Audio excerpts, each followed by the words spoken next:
because it's also about us accepting where we're at in that moment, and what our options are and our choices and whatever our experience brings. Because without that acceptance, it's hard for us to allow things.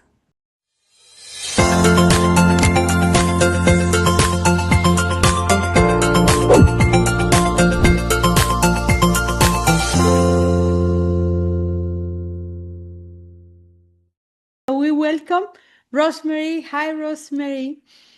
Hi, How are Beatriz. you?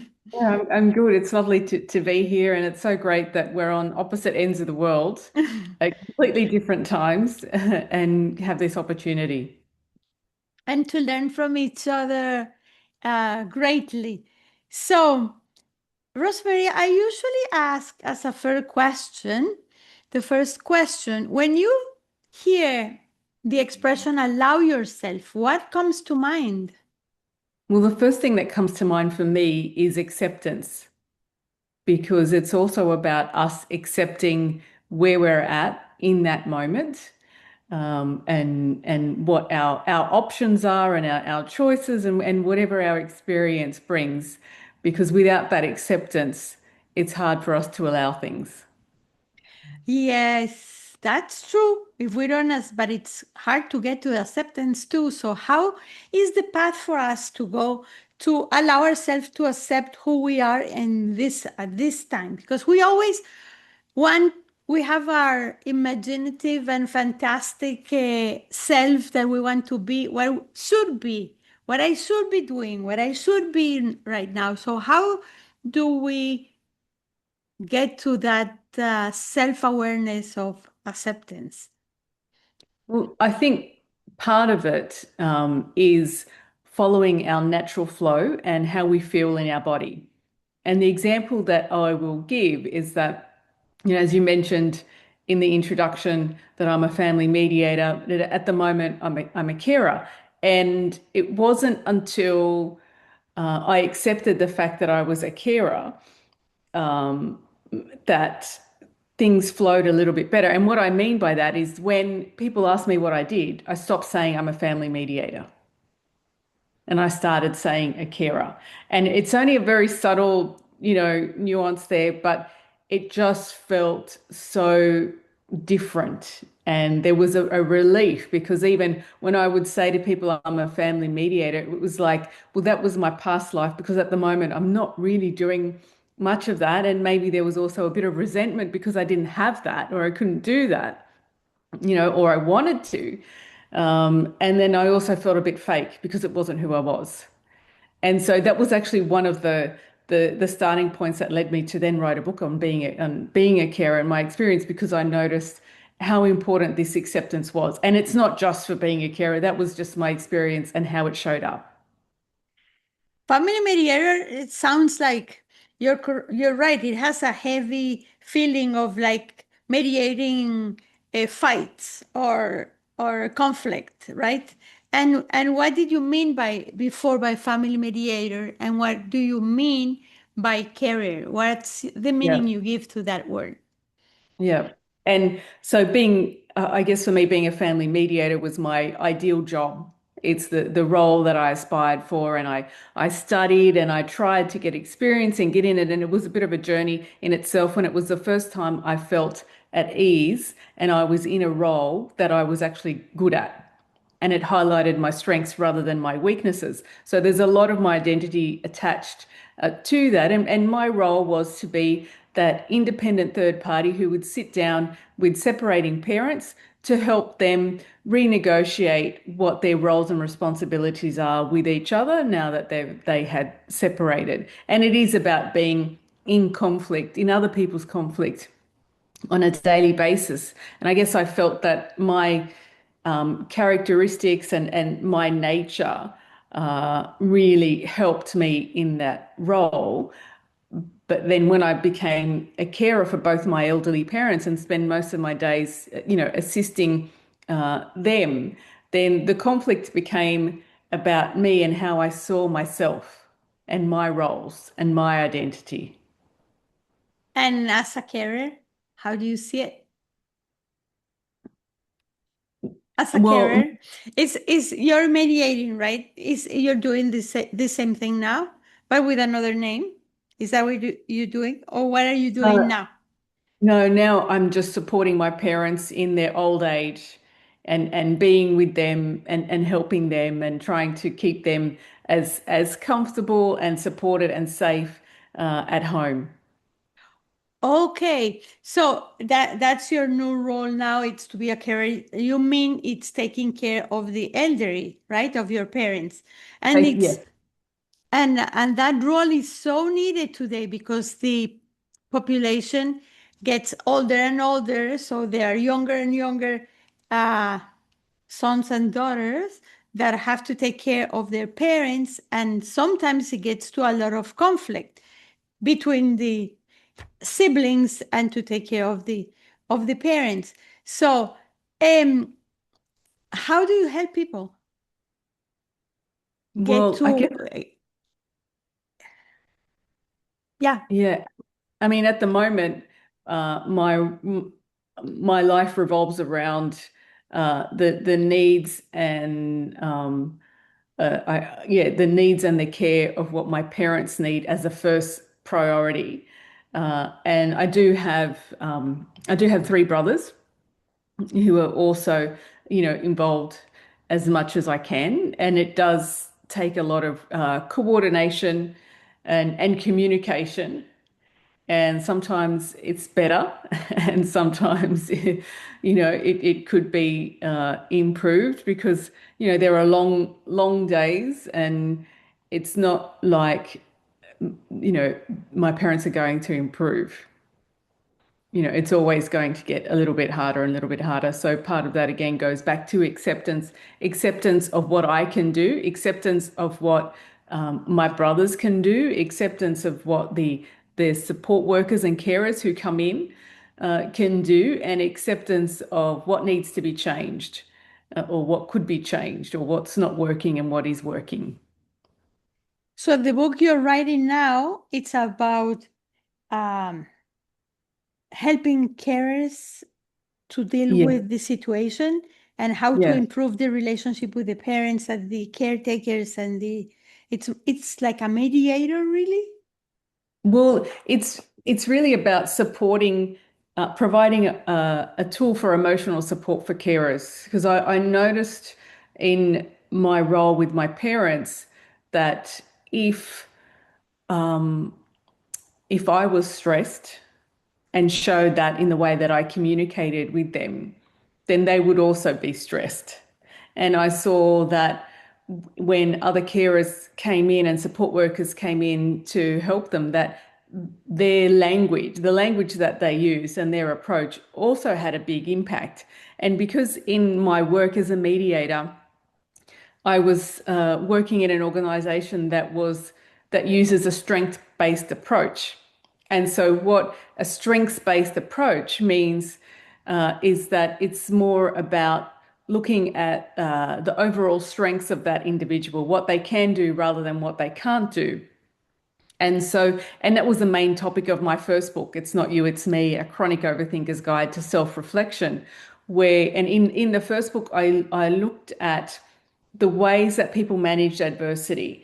And these are, my work as a mediator, because I found that there were often families with very similar scenarios, but then they got very different outcomes. And so what it really came down to, it was the approach. And because I had this strengths-based theory in mind, I applied that to what I was seeing. Now, the strengths-based concepts that I use are that we can classify all our thoughts, feelings, and actions as coming under what's wrong or what's strong. And what I noticed was that when clients, when their dominant lens was focusing on what's wrong in a situation, it was harder for them to move forward and make decisions and work with the other parent.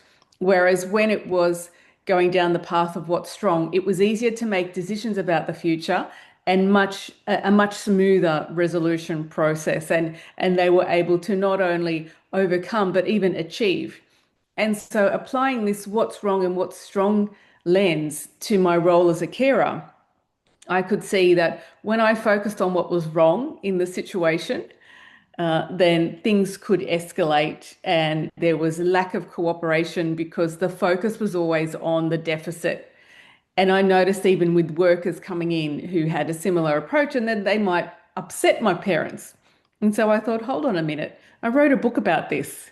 It's about the language, it's about the tone, it's about disempowering against being empowering in terms of the language. And so that then formed the basis of my book for carers called Tell Someone Who Cares, which will be out in a few months. And yeah, using this strengths-based approach to help carers classify or categorize how they're feeling about themselves in the role, how they're feeling about the person they're caring for, and even the language that they use, but also to help them think about the person that they're caring for, because the person they're caring for has also lost part of their identity and their independence as well. So I sort of use that as a starting point, and then explore the contradicting emotions that carers can feel. It's very interesting because what I'm hearing is basically you start with empathy. If you know who you are and you accept who you are, and then you pay attention and be aware of what the other person is and what the strengths are there, eh, it's a kindness together. It's a empathy together with kindness, to start, and you go even further, talking to the power of the words in the language. What words do you use? That usually, um, isn't it lately that people start realizing the power that the words and the tone of your voice has as communication is not what you say, it's how you say it and what words do you use to say, because you can say um, water, you can say rain, you can say ocean, you can say, a lot of I'm just saying water, that is what came into mind, but synonyms of the same word, but each one has a different weight. So, Yes. so um, And it's really. Go if we ahead. use the what's wrong and the what's strong category to help us name exactly and understand the words that we're using. So if we're going down the path of what's wrong, then our words tend to be more judgmental and critical, and they'll point out what's wrong, and they'll be less forgiving. And there might be a bit of blame in there and resentment. Whereas when we're going down the path of what's strong in terms of our language, we show more understanding, we show respect, we show forgiveness. It's more empowering, so, and that's the subtle difference. And it could be the difference between telling someone what they're going to do, what they're going to wear, what they're going to eat, how they're going to do it, as opposed to asking them, what would you like to wear, what would you like to eat, what would you like to do first. Okay. Wow, that's a beautiful example. Can you give us another example? So tell us stories of situations where this is a completely different result than the other way, just by talking differently. Well, yeah, and I guess if you think back to a time where you've may have had a conversation with someone where you felt judged, then in in that conversation, it's hard to then trust them. It's hard to be open with them, and it's hard to work with them. So, and that could Correct. be, I've had many scenarios where either as a mediator, someone felt that I judged them, or just as me, as Rosemary, I felt judged by someone. And that's a huge thing. And judgment can, look like present in many different ways. And it's more about when we feel judged. And it makes it hard to have a future relationship or to be open with them. Whereas when we're sitting down with someone where we feel accepted, where we feel that they have understood us, and if they haven't, they're going to be curious and respectful and ask, either ask more about it, want to understand us more, or maybe they don't need to understand more about where we're coming from because it doesn't matter. It's for us to be there. Can you give us examples? Just to be clear, like the So curiosity is I know the asking more about what is happening and not so jumping the to conclusions. It could be the difference between saying to someone, "Are you going to eat that?" or "What are you going to eat?" I mean, that's a very Yeah. basic. Yeah, yeah. But it's like, are you going to eat that? Like, really? Are you going to eat that? Oh, what do you want to eat? Yeah. But And sometimes it's the difference between a question that has a yes or no answer, or a question that is really open, an open question that really puts the onus on the person responding to give their response, right? And the reality, I mean, I trained as a lawyer, so when you study law, you're trained to give these closed leading questions to get a yes or no answer because you have a hypothesis and you want them to prove you right so that you can win the case. But when you're not in the courthouse, there's no need to have a hypothesis to win the case. But we often do that. So that's it's the different, yeah, the difference between being in a courtroom battle or just being open and curious. um, or just wanting to be right, Yes. and uh, just wanting that you know everything, because there are some personalities that you people talk to you like they know everything and you don't know anything. So Yep. it's that disrespectful ingredient that it's over there, even if they don't want to disrespect you, they just want you to say, yes sir, you're right. No, and I mean, I Yeah. say sir. Yeah. So is that So what do you mean, right? that Yeah, it's a difference, yeah, between those closed and leading questions and the open and curious questions. And on one side you've got judgment, on the other side you've got understanding and respect. um it's a awareness and a long path to learn, because usually the relationship with the parents, especially when they are elderly, there is a lot of baggage there, no, between a son or daughter and the parents. So Yes, and the roles change completely. so how do you manage? How do you help people understand that there is no baggage anymore? The roles are changed, and now you're a carer, Mm, and let them be, not just that you have to do this and you have don't be so uh tedious, and you need to eat this and you need to take the medicine and you cannot do that because um I'm thinking about not my parents, but even my father.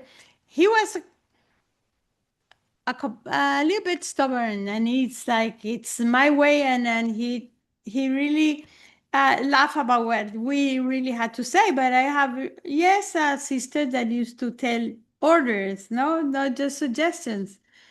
So he used to laugh. But how do you manage? How do you help people change the way they talk to their parents in a way, in a more kind and patient and yeah. tolerant way? Well, one thing that I found in my experience is that I thought I was a patient person, and then this role has really taught me what patience is. And so I think I just had to evolve to adapt to the scenario, to adapt to the changing needs. Otherwise, I would be constantly upset and angry and, feeling resentment and not supported and feeling really helpless. And what I share in my book is that when we are feeling that helpless, angry, and unsupported, it's a huge clue for us. And a clue for us that we're out of balance and how can we regain balance? Because when we are in balance, it's easier to take on a lot more and manage it than when we're out of balance. When we're out of balance, we can reach our tipping point a lot easier, a lot Mm. sooner. I mean, we take things more personally when we are out of balances, and we need to be aware that it's not about us. Right now, we are taking about the other person, and it's not just they're doing it to me on purpose. Yes, is that what And you I think mean? also part of, being a carer, especially when it's for parents or someone in your family, there has to be a good relationship to start with, I believe. I mean, it doesn't mean that you can't if you don't have a good relationship, but I think it just helps the quality of the care because if you're caring for someone that you resent or that have deep unresolved issues with, it's going to make it a bit harder, uh, you know, because you have to give up a lot of your life and what the way that your life was to be there for them. So I think having the starting point has to be having a good relationship with them and also being able to balance and understand their personalities, their weaknesses and their strengths and how to balance that with any illness and condition and changes in their own identity because they've also lost parts of their identity in the fact that they were dependent and they were independent and now they're dependent. Okay, so what uh, so you suggest, do you suggest that if you don't have a good relationship with your parents, it's better to find a carer and not take care of them, or go to therapy first and empty yourself in order to take care of your parents? Because what I'm hearing is that if you have a lot of resentment and you don't have a good relationship with your parents, this situation can be really hard on you and really hard on them. Yeah. Because it'll be easier to lash out in the judgment and the criticism and the blame. And I've given up everything because of you. And you'd be in a nursing home if it wasn't for me. And why are you doing this to me? Which is natural. And they're things that even if you have a stable relationship with your parents, there are even thoughts that can come up or be expressed. But I guess it's more about the repair because there's always going to be conflict. It's just how much is it impacting the quality of life? Is it toxic? And that's where and it's hard for me to really say what someone else's experience could be, because I've been quite blessed with my parents and have quite a meaningful relationship with them.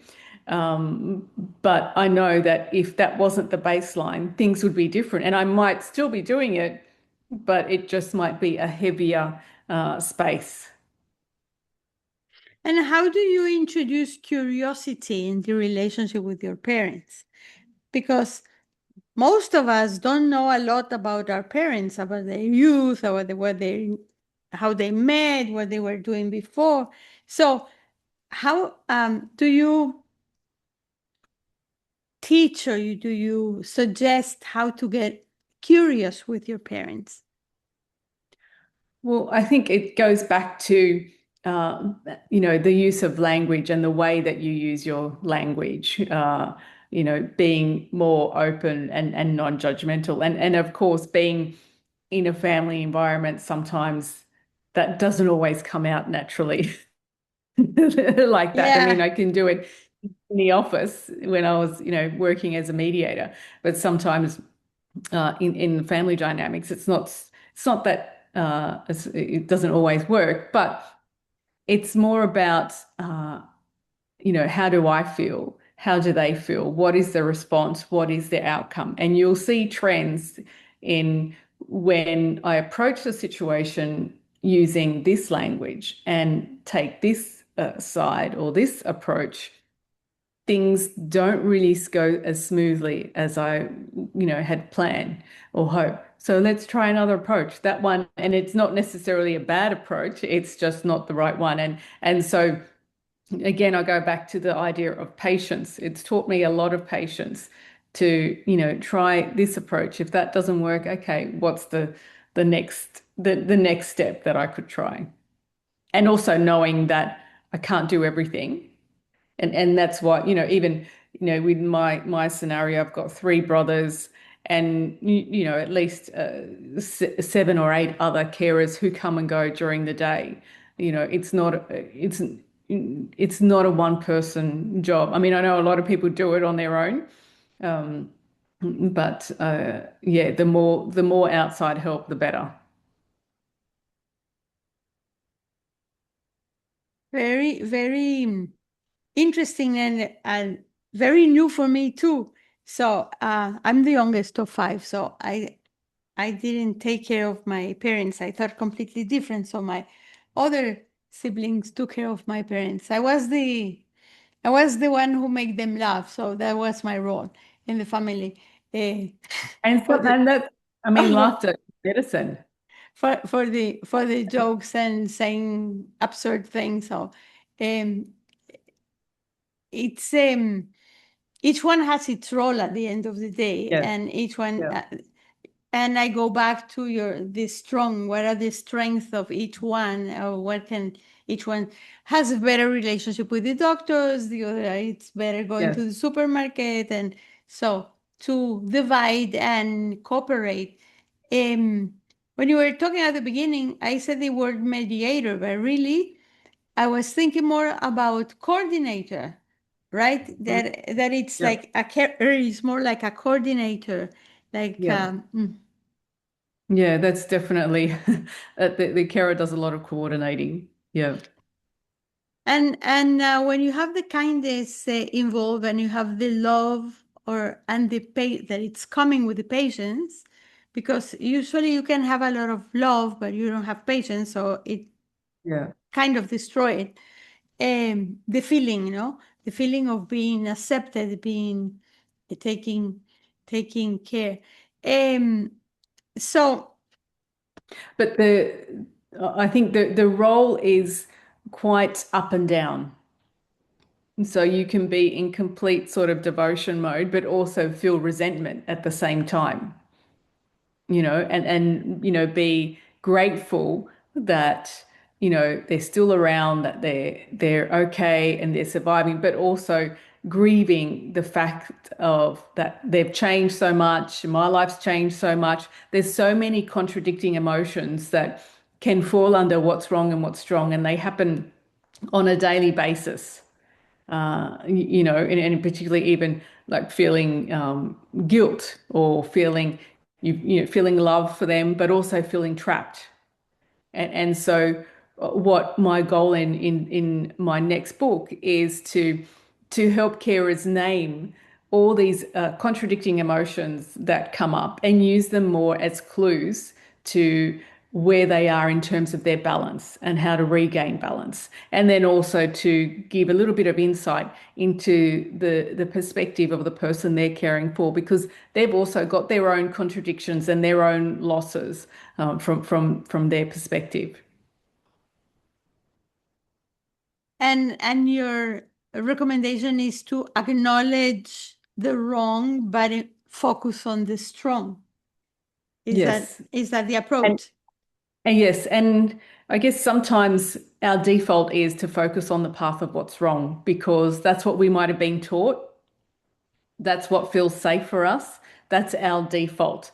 And maybe we focus on what's wrong in certain parts of our lives, but not all. So that can also um, vary. And so the what's strong path can get a smoother transition.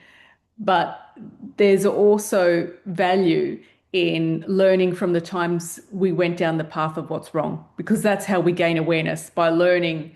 Learning. It's always a continual learning process. So, and what I found is that the time between, say, me realizing that I've gone down the path of what's wrong gets a bit shorter. It's not Okay. Mm-hmm. staying on the path of what's wrong the whole time. It's realizing and learning from the times that I didn't. And then that also makes it easier to then shift the narrative to go more towards what's strong, particularly in the role of the carer, where you've got someone vulnerable who relies on you. Hmm. So what you're saying is that to allow yourself to be wrong, to go to the path of the wrong sometimes, but stop and learn from it in order to focus on your strong. But you allow yourself to be also in the mud situations, not only in I have to be like this and not to feel guilty and not to feel ashamed of being how you are, but uh, taking care of yourself with compassion in order to get back to your balance, in order to uh, That's can focus on the strong. not about aiming for perfection and being on the path of what's wrong. That's unrealistic, and that will just give us an opportunity to beat ourselves up for failing. Because the personal growth and the building of resilience is in the times when we haven't been perfect. Okay. Yeah. It's it's it sounds easy, but we know that it's a tough road of allow ourselves, of learn, of trial and error, and but be aware of the language where we're using and the patience that we're having, and oh, the time is has passed fast. So if you would have to give an advice to our listeners about taking care of their parents or whoever they take care of, sometimes it's an aunt or cousin or Mm. something, what would you say? What three Well, things that you will recommend? I would say that whatever we are experiencing is a direct reflection um, of our inner world. Oh, So okay. if we're feeling resentment, if we're feeling anger, if we're feeling stressed and tired, yes, the outside environment is stressful and heavy, and there's a lot going on. But we can also use it as a clue to our inner world. Because when our inner world is grounded and balanced, we can take on, uh, a lot. And then when we can't, or when it gets too much, we are in a better position to look for solutions rather than continually focus on what's wrong. So then the what's wrong and the what's strong are also good gauges for carers to help guide where they're at in terms of their own balance. When they're starting to look at what's wrong all the time, then that's, a little alarm bell. And it's not so much about looking at what's wrong, but then difficulty getting out of that and then recentering. And it's about the way that they view themselves as a carer and also the way that they're being a carer, so Mm. that there's the internal and the external. It's really really to the point that when you start blaming others, stop and start thinking, what is my part in this? Yes. How am I behaving? Am I imbalanced? I am intolerant. I don't have patience. I'm using the wrong words. So how can I flip it as I say Right. it? No. Yeah, yeah. And I talk a lot in my first book, It's Not You, It's Me, A Chronic Overthinker's Guide to Self-Reflection. I talk a lot about flipping it, and the title, It's Not You, It's Me, it's about taking ownership and going within and seeing, why am I blaming? Why am I being resentful? Yeah. Is there anything else you would like to share with us before we close? I think just to press the idea of not aiming for a perfection, that there might be days where it's easier to uh, to go down the path of what's wrong and then come back and realize and restabilize. And then there might be a change in a scenario or a change in yourself, and it makes it harder. So it's a continually changing process. So just because it worked and it went well one day, don't be so hard on yourself, because then, down the track, things get a little bit harder, because they do. And everything's changing. We're changing. Our outside situations are changing as well. Acceptance. We go back Yes, to the that's word right. Yeah. acceptance. Like Yeah. everything it can be grounded to with awareness and acceptance. Yes. Yeah. So you can find Rosemary Gattuso in her website, rosemarygattuso.com. Gattuso with double T, Gattuso.com. Yes. And her book is in Amazon, so you can go and look. It's not you, it's me. And I like that sentence. It's not you, it's me. Yeah. It's Yes. I really like that sentence because I have used it when we're having a discussion or an argument and says, it's not about you, it's me. It's me. I know I'm out of focus. I Yes. will use the word balance as you mentioned it. It's more accurate, I say, out of balance. So thank you Yes. very much, Rosemary, for sharing your heart, your journey, your big wisdom with us today. And you know that this conversation, it's a powerful reminder that allow yourself is not a one-time thing. It's something that we have to do it over and over, like awareness, balance, sentence, pay attention and pay attention of the language we are using. It's a daily practice of courage, of grace, of self-trust, really. And for the ones who are listening, allow yourself to rest, allow yourself to begin again, to focus on the strong and not the wrong, and especially to become what you're meant to be. So thank you very much, Rosemary. It has been an honor, really, and a privilege to have you here. And anything else you would like to say? Thank you. It's really been great chatting and spending this time with you.